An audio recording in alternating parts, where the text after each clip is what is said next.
ডেলিভারির পর থেকে মোটামুটি সকাল বিকেল এই চা দিয়ে এই দিনটা শুরু হয়। যেহেতু ডেলিভারির পর থেকে মায়ের বাড়ি আছি, তাই মাই সব করে, আমাকে সেরকম কিছু করতে হয় না, আর সেলাই নিয়ে সেরকম কিছু করতেও পারি না। আর এই ডাইপারটা কিনে দিয়েছিল আমার একজন দিদি, আর টিস্যুটাও বর কিনে দিয়েছে, কারণ নিউবর্ন বেবিদের ক্ষেত্রে টিস্যু আর ডাইপার দুটোই খুব কাজে লাগে। এদিকে আমার পুচকু সোনা এখনও ঘুমাচ্ছে।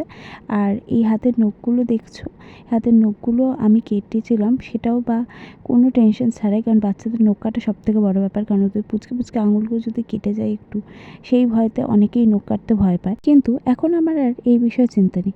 এই যে এই মেশিনটা দেখছেন, এই মেশিনটার জন্য। এই মেশিনটার সাহায্যে বাচ্চাদের নখ খুব সহজেই ভালোভাবে কাটা যায়, তাও আবার কোনো ভয় ছাড়াই। বাচ্চাদের আঙুল একটুও কাটে না। আর এই যে এর ম্যানুয়াল আছে, এর বিভিন্ন রেজার আছে, যেই রেজারের সাহায্যে একটা মাসে বা একটা বয়সে কাটা যায়। আর এই মেশিনটা আমাকে দিয়েছিল আমার একটা দিদি, তার জন্য অনেক অনেক থ্যাংক ইউ। আর আমার মতো যারা চিন্তা কমাতে চান বা পারচেস করতে চান, তাদের জন্য কমিউনিটি পোস্টে লিঙ্কটা দিয়ে দেবো। রাধে রাধে।